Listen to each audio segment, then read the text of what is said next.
போறோம். क्वेश्चन பார்க்கலாமா? Name the countries in the triple entente. அதாவது ட்ரிபிள் ஆன்டென்ட்ல இருக்க कंट्रीज என்னலாம் அப்படினு சொல்லி கேக்குறாங்க. சோ ஃபர்ஸ்ட் ஆன்சர் குள்ள போறோம்னா ட்ரிபிள் ஆன்டென்ட் அப்படினா என்ன பாப்போமா?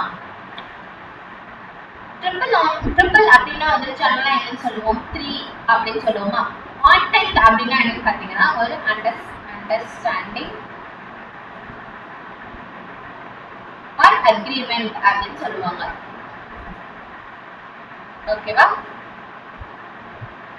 இப்போ ட்ரிபிள்னா என்ன தெரிஞ்சிச்சு, ஆன்டென்ட் அப்படினா என்ன தெரிஞ்சிச்சு. இப்போ 1907ல வேர்ல்ட்ல ஒரு 3 கண்ட்ரிஸ் சேர்ந்து அலைன்ஸ் வச்சுக்கிறாங்க. ஓகேவா? அலைன்ஸ் வச்சுக்கிறாங்க.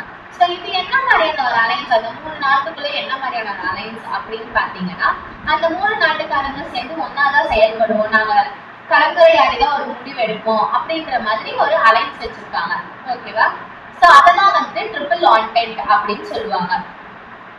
சோ அது என்ன கண்ட்ரிஸ் அப்படின்னு பாப்போமா? சோ இப்போ உங்களுக்கு ஞாபகம் வச்சுக்கிற மாதிரி அந்த எப்படி ஞாபகம் வச்சுக்கோங்க அப்படின்னா, பி ஆர் எஃப் அப்படின்னு ஞாபகம் வச்சுக்கோங்க.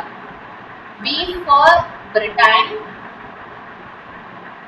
R for Russia, F for France. ஓகேவா?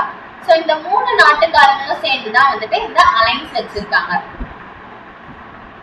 சோ அலைன்ஸ்னாலே என்ன? நம்ம ஆல்ரெடி பார்த்ததுதான், அண்டர்ஸ்டாண்டிங் அக்ரிமெண்ட். அந்த 3 நாட்டுக்காரங்களும் சேர்ந்து ஒரு அண்டர்ஸ்டாண்டிங் அக்ரிமெண்ட்ல இருக்காங்க. ஓகேவா?